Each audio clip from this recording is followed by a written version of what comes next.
Hello and welcome, fellow users of the internet. My name is Noah and you're watching Asphodel Merchants. Alright, it is time for our limited tier list for the red cards in the Lost Caverns of Ixalan. We just finished up black. If you haven't seen that yet, go ahead and check it out.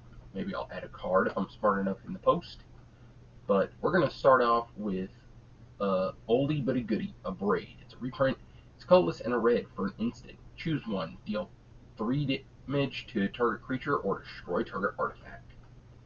I'm going to go ahead and just give a Braid an A. This card's an overperformer in pretty much every format it's ever been in. It's a Legacy All-Star, or at least it was.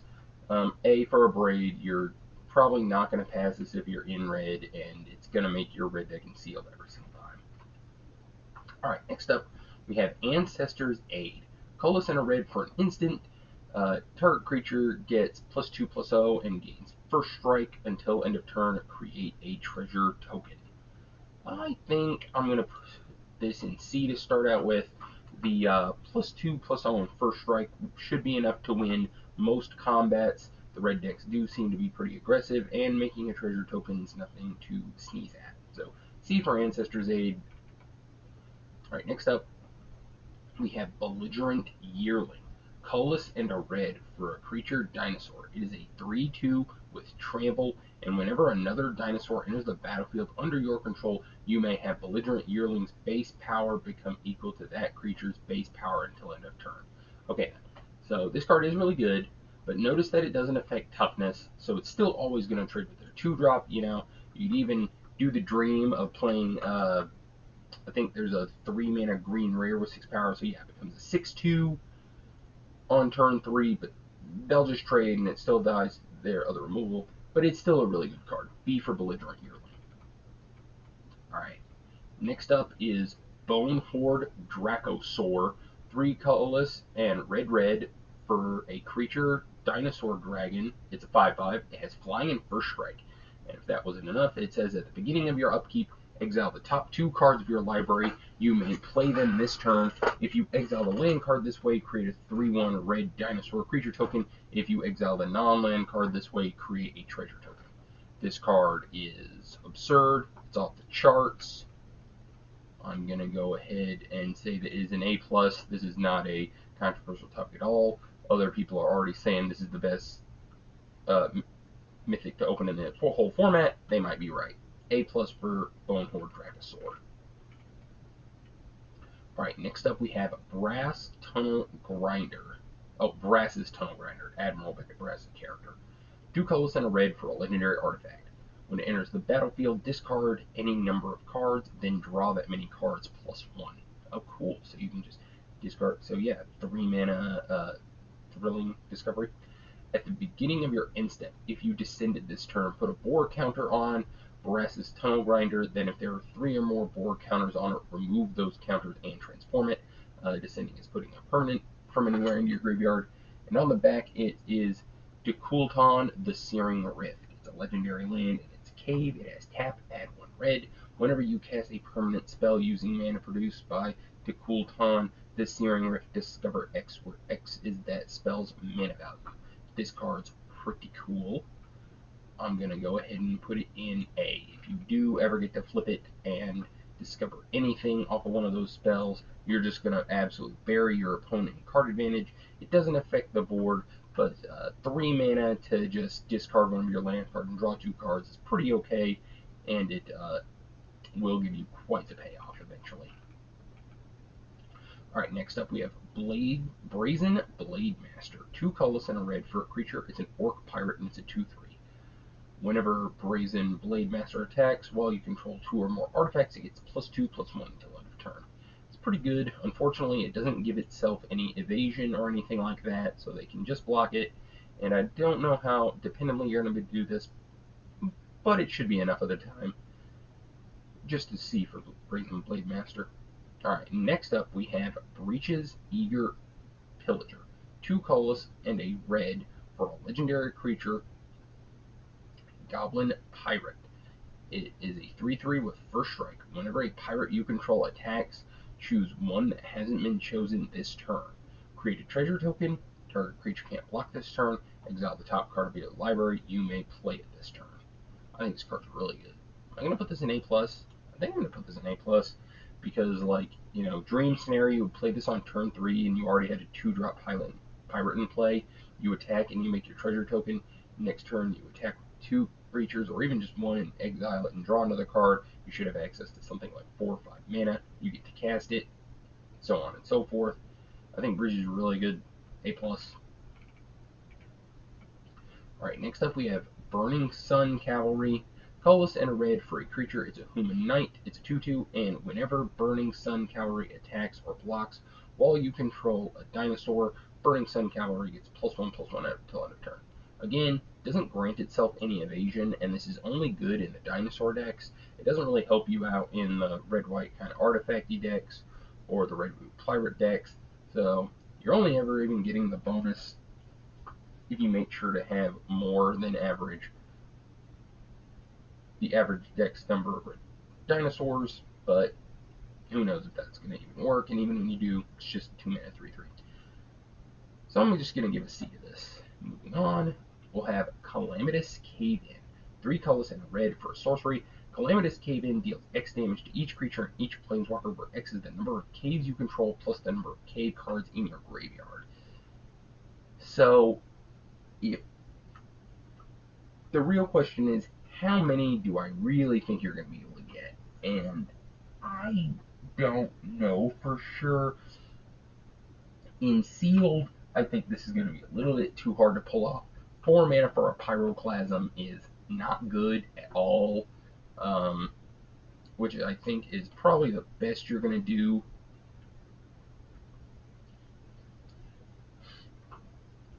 In a Sealed, maybe you could do better if it becomes, what was that card? Storm's Breath? Wrath of Storms?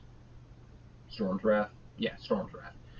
4 mana deal 4 to each thing. Great, you're doing it, but I'm just not convinced yet. I'm going to start it off in D, but if it performs better than that and you do all the work, good on you. Hope it does better. Alright, next up we've got Child of the Volcano. 3 colorless and a red for a creature elemental. It's a 3/3, it has trample, and at the beginning of your end step, if you descended this turn, put a +1/+1 counter on Child of the Volcano. The card's pretty good. I do still think it's only a C, though. We're going to put it at the top of C, trending towards B. You know, you just attack with your 3-drop. It trades on turn 4. You slam this, and you've got yourself a 4/4 trample. That is the plan. C for Child of the Volcano. Next up, we have Curator of Sun's Creation. 3 colorless and a red for a creature, human artificier. It's a 3/3, and whenever you discover again for the same value. This ability triggers only once each turn. This card is pretty powerful, but I have a feeling it's just never going to work out. We saw something similar with Chancellor of Tales in the last format, the Copy Your Adventures, and that card saw 0 play. I'm going to put it in B for right now, because if you were to somehow play this and discover in the same turn, it'd be a lot of card advantage and a lot of extra mana up. But I just got a bad feeling this card's going to fall out from under me. But I'm going to put it in B for I Want to Believe. Alright, next up we have Daring Discovery. 4 colorless and a red for a sorcery. Up to 3 target creature can't block this turn. Discover 4. I'm going to go ahead and read Discover again. Exile cards from the top of your library until you exile a non-land card with mana value 4 or less. Cast it without paying its mana cost, or put it in your hand. Put the rest on the bottom of your library in a random order. I think that you're definitely going to have to be one of the more aggressive decks to do this. It seems like all of the red archetypes do kind of want to seem to be aggressive, thankfully. I think as of right now, I'm going to put this in the top of D. I could maybe see this being a C, but you still can't put that many 5 mana cost cards in your library nowadays. And I think this card's not really an exception to that rule. Even getting the advantage of getting to Discover 4, you know, you would still flip over like a 1-drop or something poopy that's not going to have any effect, or isn't even really a card you're interested in drawing anyway. So I'm going to go ahead and just give a D right now for Daring Discovery. We'll see later. Alright, next up we have Diamond Pickaxe. 1 red for an artifact equipment. It has indestructible itself. It can't destroy your pickaxe.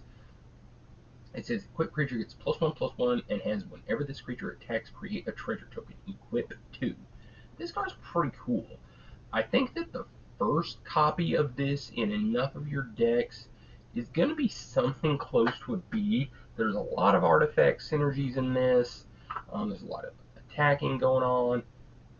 As of right now, I'm going to put it in B. I could understand it operating a little bit at C level, but I think the first copy of this in your red decks is almost always going to be a B. Alright, next up we have Dinotomaton, funny name. 3 colorless and a red for an artifact. It's a creature. It is a dinosaur gnome, and it's a 4/3. It has menace, and whenever Dinotomaton enters the battlefield, target creature you control gains menace until end of turn. And this is also a C. Is it the top of C? It's not the Cest of C. These aren't in a great order, but this is a really good bread and butter 4-drop. It's a dinosaur, and that's relevant. It is a gnome, and it's an artifact, which is also relevant. Yet, really good cross-playable card here. Alright, next up we have Dire Flail. 1 red for an artifact and it's an equipment. Equipped creature gets +2/+0. Equip 1. That right there, already playable. Bone Splitter's still a really good Magic card. But it also has Craft with Artifact. Yeah, not reading Craft. No, read Craft one time. Pay 3 colors from red, exile this artifact, exile another artifact you control or an artifact card from your graveyard, return this card transform under its owner's control, craft only as a sorcery. On the back it is Dire Blunderbuss. Equipped creature gets +3/+0 and has whenever this creature attacks, you may sacrifice an artifact other than Dire Blunderbuss. When you do, this creature deals damage equal to its power to target creature. Yeah, really cool. Turns your ETB artifacts into, cannon fodder. Haha, I got the joke. I'm gonna give. Do I want to give Dire Flail an A+? Dude, I might. It just turns all of your creatures into good stuff. It turns all of your poopy artifacts into extra removal spells. I'm gonna start this card out at A+. I just think it's so good and so efficient. It turns all your 2-drops into 4/2s. Yeah, I've talked myself into it. Alright, next up we have Dowsing Device, a colorless, and a red for an artifact. Whenever Dowsing Device or another artifact enters the battlefield under your control, up to 1 target creature you control gets +1/+0 and gains haste until end of turn. Then transform Dowsing Device if you control 4 or more artifacts. And on the back it is Geode Grotto. A land, it's cave, it taps for 1 red, 2 colorless and a red, tap until end of turn. Target creature gains haste and gets +X/+O, where X is the number of artifacts you control. Activate only as a sorcery. I like this card a lot. I like giving stuff haste. I think I want to get this card an A. It is so good. Like, there are so many things with attack triggers that you just thought, man, if only I could get this now. And there are lots of really good 1-man artifacts. I noted Diamond Pickaxe and Dire Flail, and especially White has a few other good 1-drop artifacts. You just play this and then hold up some mana and then play your really good 4-mana attack trigger card on turn 5 plus a 1-drop artifact. Give it haste. Maybe on Magical Christmas Landing here, but it's November. Halloween's over. The season's upon us. It's time for some miracles. Dowsing Device is an A. Alright, next up we have Dreadmaw's Ire. 1 red for an instant until end of turn. Target attacking creature gets +2/+2 and gains trample, and whenever this creature deals combat damage to a player, destroy target artifact that player controls. Card's pretty good. It is a C. You're probably not going to want very many copies of this in your deck, but you should be aggressive enough, and they finally block with something. Alright, Dreadmaw's Ire. And if you ever pick off an artifact creature with this ability, you're going to be eaten like Diane Keaton. C for Dreadmaw's Ire. Alright, next up we've got Enterprising Scallywag. A colorless and a red for a creature. It's a Goblin Pirate. It's 2/2, and at the beginning of your end step, if you descended this turn, create a treasure token. You know, people are freaking out in the fetch land formats. This is going to be so good. You're always going to get the treasure. But in limited, you're still going to get it enough of the time. I don't know if I'm going to put this in B. You probably could put this card in B, but I don't know right now. It's still not all that aggressive, and even when you do get the treasure, I'm not sure how relevant it's always going to be. Right now, C for Enterprising Scallywag, but we'll see. Alright, next up is Itals Favor, 2 colorless and a red for enchantment. It's an aura, an enchanted creature you control. When Itals Favor enters the battlefield, discover 3. Enchanted creature gets +1/+1 and has trample, you know? This card's just saying a lot. You know, you've got to be responsible and know to only cast this whenever your opponent doesn't have mana up, because Discover isn't Cascade. If they kill the creature you're trying to enchant while this is on the stack, you won't get anything. You'll just get 2 for 1. But if you do make sure and do the work and make sure they're tapped out, you get +1/+1 to whichever creature you're enchanting, which is nothing to sneeze at, and then you get to Discover 3, which is either draw a card or gain 3 mana worth of spell. I'm gonna put this in high C. I like it a lot. Alright, next up we have Geological Appraiser. 2 colorless, red for a creature, Human Artificer. It's a 3/2, and when Geological Appraiser enters the battlefield, if you cast it, discover 3. It's just good enough. It's 4 mana 3/2 draw a card, or 4 mana 3/2 get a 3 mana spell for 3. It's really good. B for Geological Appraiser. Alright, next up we have Goblin Tomb Raider. 1 red for a creature, Goblin Pirate. As long as you control an artifact, just 1, Goblin Tomb Raider gets +1/+0 and has haste. It's a 1/2 to start out with, so a lot of the time this 1/1 is going to be just straight up Goblin Guide, and if it was always Goblin Guide, it'd probably just be A, but since it's only Goblin Guide part of the time, and after you've played a very specific kind of spell, we're just going to go ahead and put it in C. But I feel like there was a card at this point. Now, okay, the card I'm thinking of became a 3/2 with Menace, which is still better than just 2/2 haste. So, C right now for Goblin Tomb Raider. Alright, next up we've got Gold Fury Strider. 4 colorless and a red for artifact creature, Golem. It's a 3/5 and it has trample. It also says tap 2 untapped artifacts and or creatures you control. Target creature gets +2/+0 until end of turn. Activate only as a sorcery.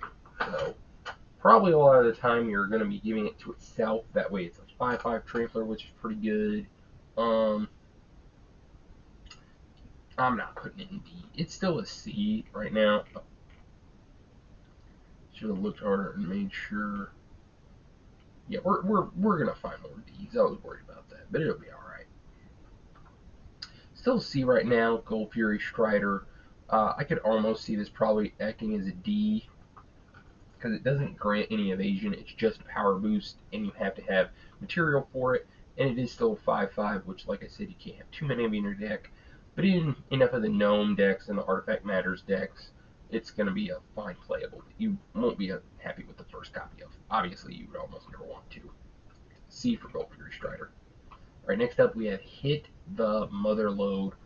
4 colorless, red for a sorcery. Discover 10. If the Discover card's mana value is less than 10, create a number of tap treasure tokens equal to the difference. I really want to give this card an F. It's a poopy commander card. I mean, like, by the time you have 7 mana, you're going to be able to cast every spell in your deck, so you don't need however many treasures is the difference. It's just a silly card. I don't think it's really going to help you. Like, if you get to resolve this and you win the game after this, you are already winning that game. It's win more. It's a silly commander card. Have fun anywhere else. F for Hit the Motherlode. Alright, next up we have Hotfoot Gnome. 2 colorless and red for an artifact creature. It's a gnome. It's a 3/1 and it has haste. And it also has Tap, another target creature gains haste until end of turn. This card, I think, is a D. 3/1 haste for 3 is some absolute dog crap stats.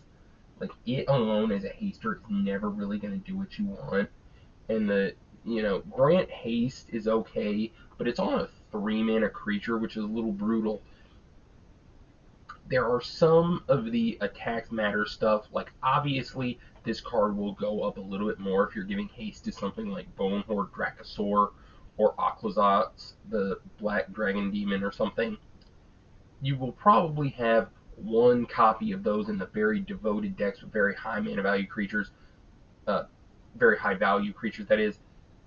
Without those, I think you're going to want to avoid having this card. So D for Hot Foot Gnome. Alright, next up we have the Idol of the Deep King. 2 colors and a red for an artifact. It has flash. When Idol of the Deep King enters the battlefield, it deals 2 damage to any target, and it has craft with an artifact. And on the back we have Sovereign's Maqueedle. Thank you, the Spike original TV show, The Deadliest Warrior, for teaching me how to say Maqueedle.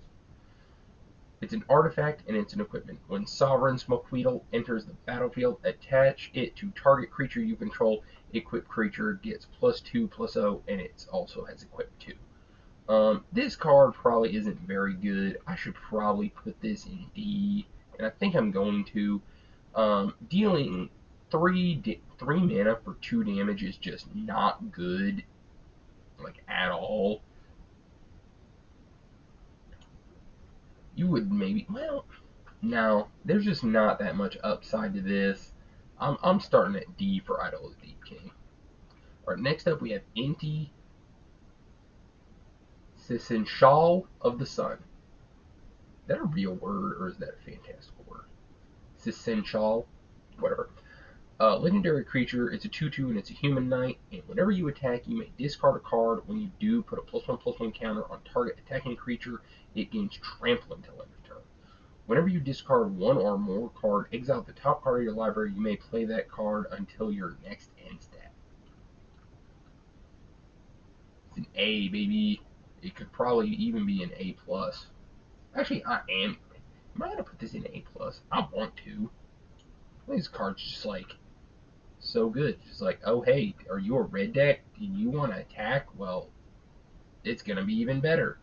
Now you get to sculpt your draws, make your cards more powerful, and get value off the top. So you probably don't play this on turn 2 or whatever, but you play this on turn 4, probably is a good time to play it. Attack with your 3-drop, give it +1/+1 and trample, and then you have an extra chance to hit your land drop or make it play another 2-drop. I love this card a lot. I think it's an A+. Alright, next up we have Magmatic Gallion.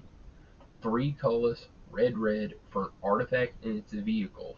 Whenever Magmatic Gallion enters the battlefield, it deals 5 damage to target creature and opponent controls. Whenever 1 or more creatures your opponent controls are dealt excess non-combat damage, create a treasure token. It has crew 2.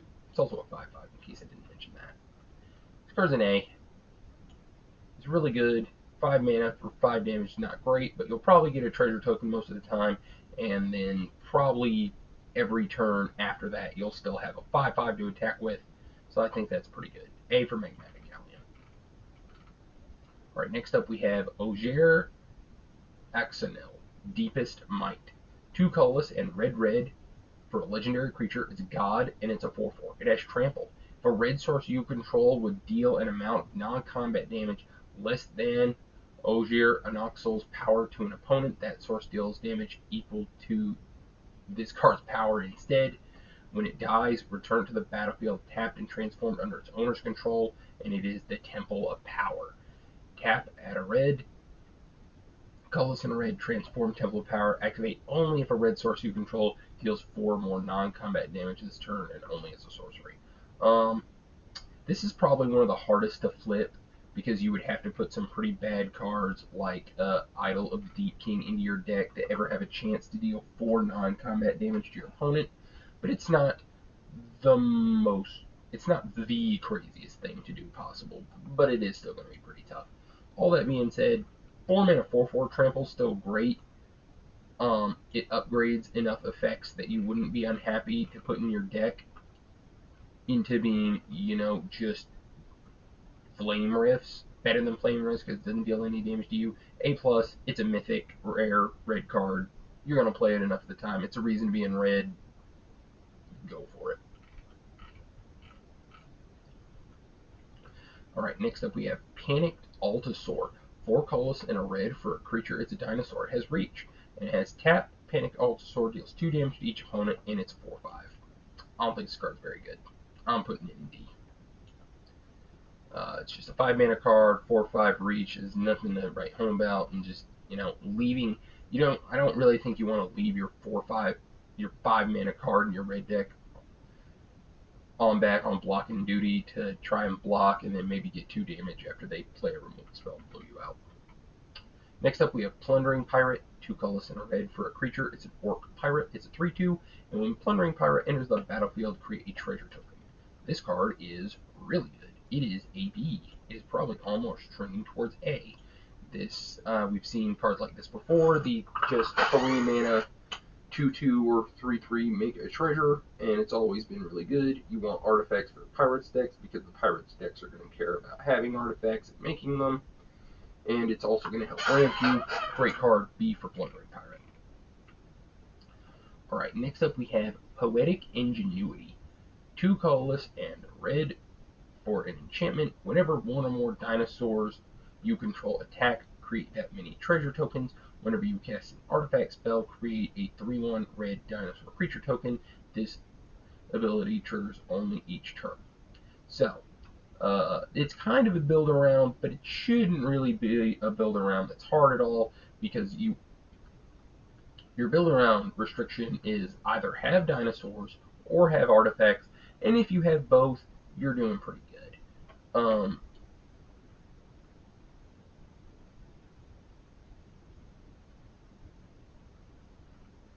I think I'm going to go ahead and give this card a B. I don't think it's quite in the A range because it doesn't do anything else, but, you know, there are, yeah, right next to it, there's at least 1 2 mana dinosaur. I'm pretty sure there's more than that. So if you were to ever have this 2 mana dinosaur, are there any 2 mana dinosaurs at common? Whatever. Even if there's not, you just get to do that. Or if you ever cast just 1 artifact spell and get a 3/1 off this, you're going to be pretty happy. So B for Poetic Ingenuity. Alright, next up we have Rampaging Serops. 4 colorless and a red for a creature. It's a dinosaur that's a 5/5. Rampaging Serops can't be blocked except by 3 or more creatures. Ooh.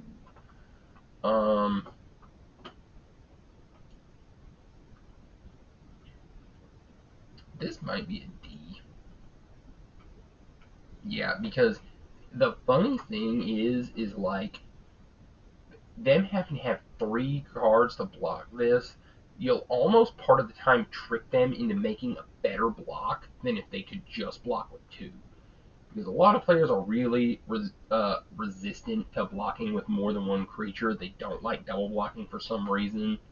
Normally it is a 2/1 and whatnot, and it makes it hard. But I could see this card operating at C level. Okay, I'm going to begrudgingly put it in C because it is somewhat difficult to block. Being able to deal 5 damage is relevant, but it just dies to all the removal spells. Whatever. I'm going to leave it in D for right now. I don't think this is any hill to die on. If it is a C, I don't think it's the end of the world to only evaluate this card as a D. Obviously, it's going to be closer to a C if you have more of the Dinosaurs Matter stuff in your deck. Don't know if you're going to have that. D for Rampaging Serops. Prove me wrong. Won't make me unhappy. Alright, next up we got a card we already know is good. Rumbling Rockslide. 3 colors and a red. It's a sorcery. Rumbling Rockslide deals damage to target creature equal to the number of lands you control. This is a reprint from Ikoria, and it was super good. This card's a B. Probably trending towards A, but it is a little mana inefficient somewhat, but can be even a lot better. Top of B. Yeah, this is the Best card. B for Rumbling Rockslide. Probably could almost be an A, but we'll just have to see. Should kill pretty much anything for 4 mana.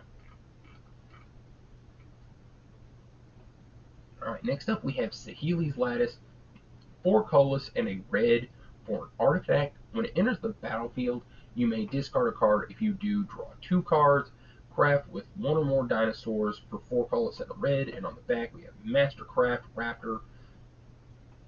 It's an artifact creature and it's a dinosaur. It's a star 4. And Mastercraft Raptor's power is equal to the total power of the exile cards used to craft it. I'm going to say that this is actually our questionable C.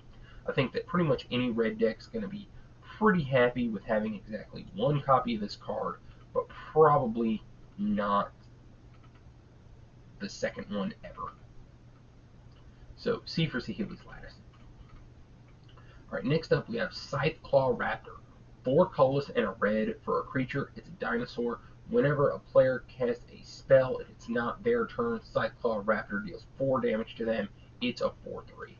I like this card a lot. I can't help myself. I'm gonna put in B. I hope that's not too controversial. This just look like, first of all, I also love the art. This just like feels like a Scourge card or something from like back in my early days of rummaging through the commons bin at my first LGS. I like this card a lot. I want to play it. It's dinosaur. It's got good stats, and it's like, yeah, you better main phase your stuff. Don't be casting no instants over here. Want to get flame rifted? Yeah, cast an instant, you blue playing jerk. Not really. Blue players are cool, but yeah, B for Scytheclaw Raptor. All right, next up we have Seismic Monstrosaur. It's a creature and it's a dinosaur. It costs 4 colorless and 2 red to cast, and it's a 6/5, and it has trample. It has an activated ability. 2 colorless and a red, sacrifice a land, draw a card. Pretty cool. Also has another activated ability called Mountain Cycling. Pay 2 colorless, discard this card, and search the library for a mountain card, reveal it, and put it in your hand, then shuffle. I like Seismic Monstrosaur. 6 mana is a lot. You probably aren't going to ever want to play more than 1 copy of this card, but the mountain cycling part does always trigger Descend, which is pretty relevant in most of the archetypes in this format. It's a dinosaur for the Dinosaur Matters stuff. Good curve topper if you get to cast it at 6/5, and you get to turn them extra lands into a little bit more gas. So C for Seismic Monstrosaur, but I don't think it's going to play very much better than that. Alright, next up we have Sunfire Torch. 1 red for an artifact equipment. Equipped creature gets +1/+0 and has, whenever this creature attacks, you may sacrifice Sunfire Torch. When you do, this creature deals 2 damage to any target. It has equipped for 1 colorless. Just a quick little thing to say. It's funny, and I'll probably mention this again, for no telling how long they tried to have some artifacts, like Equipment Matters cards in Archetypes Unlimited, and it never worked. For almost like 3 years straight, you could just say, oh, an Equipment Matters card, F, don't have to worry about playing that card. But now that they finally abandoned that archetype and they don't make it a synergy thing, they finally fix equipment and have multiple really good, efficient equipments with really unique designs that are still good to play. It's a shame. But also, I'm going to give Sunfire Torch a B. I mean, all that you have to have is just a creature to attack with, and now all of a sudden you've got 2 mana shock, which isn't amazing. It is plus up, but you also kind of get to suspend it if they don't have a block, or you have a flyer in play. You get to just keep doing this until you're finally ready to attack and cash it in. And it's also a permanent that goes into your graveyard for triggering Descent. I like Sunfire Torch a lot. It's a B. Alright, next up we have Sunshot Melissa. Sweet Melissa. No, it's Sunshot Militia. 1 colorless and a red for a creature. It's a human soldier. It's a 1/3. It says tap 2 untapped artifacts and or creatures you control. Sunshot Melissa deals 1 damage to each opponent. That's pretty cool. Oh, activate only as a sorcery. I knew it said that, and I really hate that. If it said you could do this in instant speed, it'd be amazing. I don't know why they're really tacking on this activate only as a sorcery part really willy-nilly. I don't know why. I don't really think it would hurt this draft common. Just be pretty good. That way you can hold up your blockers and then deal your opponent just a little bit of damage in the end step, but they don't want you doing that for whatever reason. So I'm pretty sure I'm going to put this card in D. It is a build around, and if you're in specifically red-white, the Artifacts Matter stuff, you could maybe get it going, but the fact that you have to main phase it and is just something I'm really not a fan of, and 1-3 for 2 is just not the greatest stats. D for Sunshot Militia. Alright, next up we have Tectonic Hazard. 1 red for a sorcery. Tectonic Hazard deals 1 damage to each opponent and each creature they control. I'm a pretty big In the Festivities fans myself. You know, I think I remember talking a lot about how that card was bad, but I also remember somebody casting against me once and killed both of my 2/1s that were in play, and I felt kind of foolish. Where am I going to put this? I don't know how many 1-drops there actually are. There are the 1/1 bats. There are the 1/1 vampire tokens get made. There's a lot of 1/1 gnomes running around. I think it's just a C.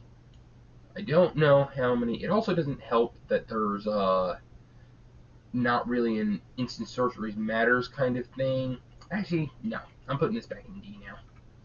There's no instant sorceries matters synergies. I do think it'll play to D. I don't think it plays at F level. So yeah, just a D for Tectonic Hazard. You're not going to miss it that many times. Alright, next up we have Triumphant Chomp. 1 red for a sorcery. Triumphant Chomp deals 2 damage to target creature equal to 2 or the greatest power among dinosaurs you control, whichever is greater. So even if you don't have any dinosaurs, which you should have like 1 or 2 just kind of messing around in red, just 2 mana for a sorcery, deal 2 damage to target creature. That is better than A. It's B. It's better than Sunfire Torch. In all honesty, I could actually see Rumbling Rock Slide being better than Triumphant Chomp, but it's an uncommon red removal spell. If you ever get to go like on turn 4 or 5, play my 4-drop that's just as good as your 4-drop, play Triumphant Chomp and destroy it for red mana, it's just going to be an absolute blowout. I don't think that counts as Magical Christmas Land. You're not asking for all that much. I'm going to give it a Triumphant Chomp. Alright, next up we've got Trumpeting Carnosaur. 4 colorless, red for a creature. It's a dinosaur. It is a 7/6 with trample, already good enough. But it also has, whenever it enters the battlefield, Discover 5. Amazing. And if your back's really up against the wall and you can't quite get to 6 mana in time, it also has 2 colors and a red. Discard Trumpeting Carnosaur. It deals 3 damage to target creature or planeswalker. This card's amazing. Love it a lot. It's an A+. I don't know if this is my actual order for A+, but it's what I'm looking at now. Next up we have Volatile Wanderglyph. Callus and a red for an artifact creature. It's a golem. Whenever Volatile Wanderglyph becomes tapped, you may discard a card. If you do, draw a card. This card's really good. Am I going to put this in B? I think I am. I think it is like the best 2-drop in red. I might be a little bit off base on that, but it always helps fix your draws. It's maybe not the most damage dealing. Okay, it's not a better 2-drop than Belligerent Yearling. I won't get too crazy. But it is the highest C. It is like such a generically good red card that I'm going to say it's a little bit of C, but I could be wrong. And last but not least, we have Zoas Justice. Zoyoa. Yeah, there we go. Zoas Justice. Colorless and a red for an instant. The owner of target artifact or creature with mana value 1 or greater shuffles it into their library. Then that player's discovered X, where X is its mana value. I'm going to give this a D. It could play a little bit better than that, but I doubt it. A lot of the times you're going to accidentally flip them into something better or something just as good. But I guess it does blank one of their attacks. Yeah, because they attack with something, you shuffle it back in, they get a new, whatever that thing was. You know, hopefully they don't find something better, or they have to draw the card. So you're essentially on card disadvantage, though. Yeah, no, that's not very good. It only helps because there are a couple of problem artifacts that we'll see later that just, you'll reset them, and it'll be a major blowout at that point. So I think what I want to say is this is a good sideboard card. You want to know that it's in your seal pool and know what matchups to bring it in, and it's not going to be the end of the world to pick one of these up in draft, but not to main deck it. And that's it. So, yep, that's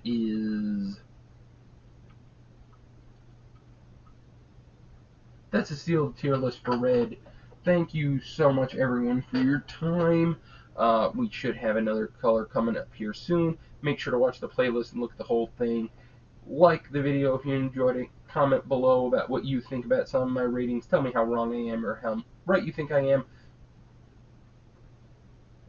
And share this video with anybody who you think wants to do better at their next pre-release. And good luck with your Lost Caverns of Ixalan limited success. Thank you so much again. Goodbye.